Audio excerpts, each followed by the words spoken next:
Hi guys, this is the ABCs of the Arabic language. There are 28 letters. I consider them all consonants.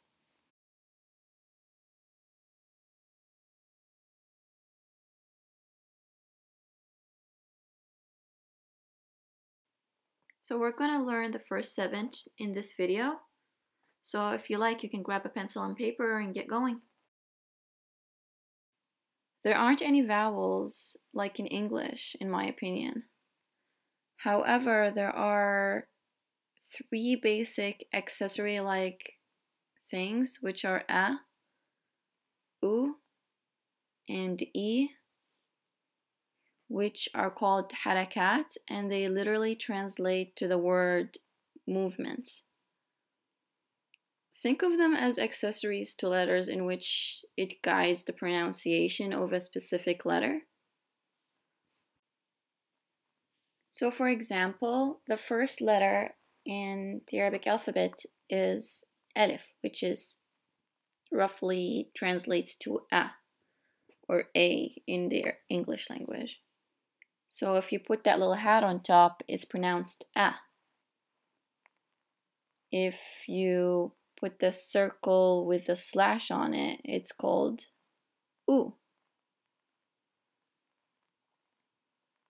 And this is the only case, however, you do dislocate that guy's head and put it at the bottom. Yep. And then stick a stick under it, and it's pronounced E, which is kind of down low when you think about it, right?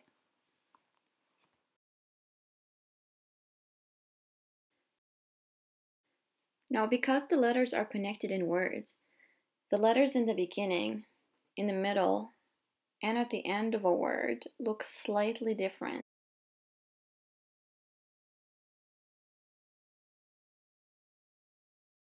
Now that we've finished E or A, we can move on to the next letter, which is B, which is basically the letter B in English.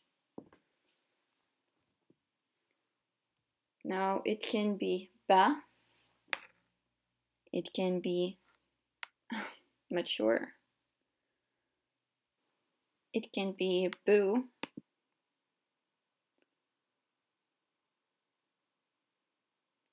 or it can be B, depending on the harakat that you use.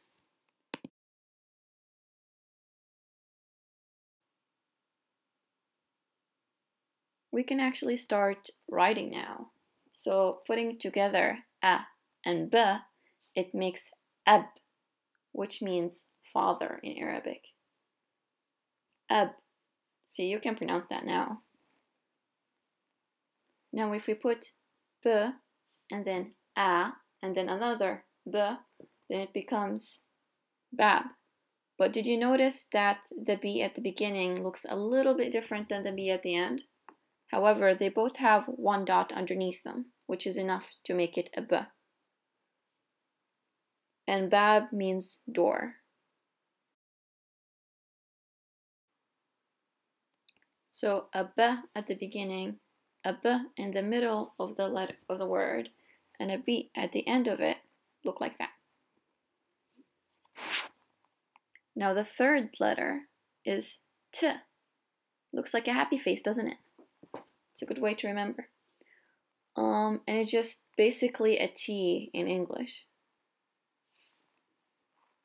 Now there is ta, there's tu, and there is T. So this is what T at the beginning of a word looks like, in the middle, and at the end of one. You would notice they all have the same thing, which is 2 dots on top of a tiny tooth or chair. Now let's try another word. T, a, b, tab, which means he repented.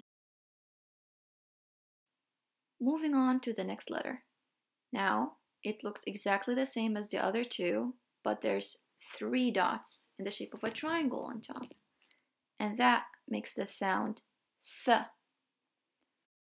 So like month or mouth, that sound at the end. Oh, good job for writing it down. Now you already know this. Tha, thu, and thi. Now ba and tha together with a harakat on top that makes it ba. So it's beth. And that means broadcasting. I'm teaching a lot of weird words. But it's important to know how to read anything you see, right? The next letter is ja, which is equivalent to the English J. And there is ja, there is ju, and ji. Now at the beginning of a word, it looks like this. In the middle, it looks similar. And at the end is what really makes it look pretty interesting, because the dot is like inside the half circle. Now we're finally going to a letter that's not found in the English language, and it's ha. It's like a hard H, and I find that a lot of my friends who are not native language Arabs find it really hard to pronounce. So if you want to replace it with any letter, replace it with H. It's honestly hard to describe where that letter is coming from, kind of like when you're swallowing, your throat tightens. Now we have ha,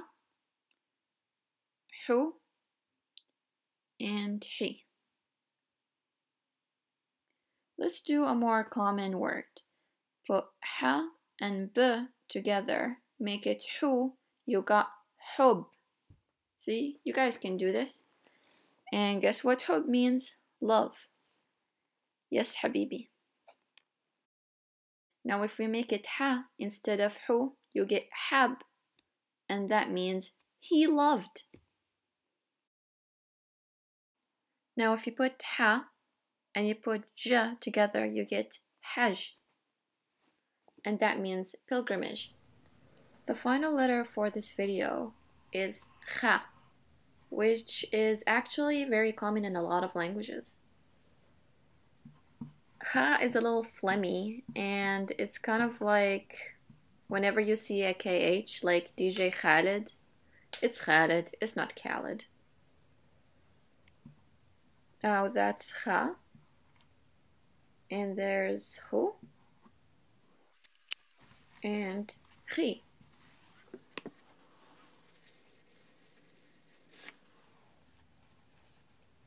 Now if we put a and we put kha, we get akh, and it means brother.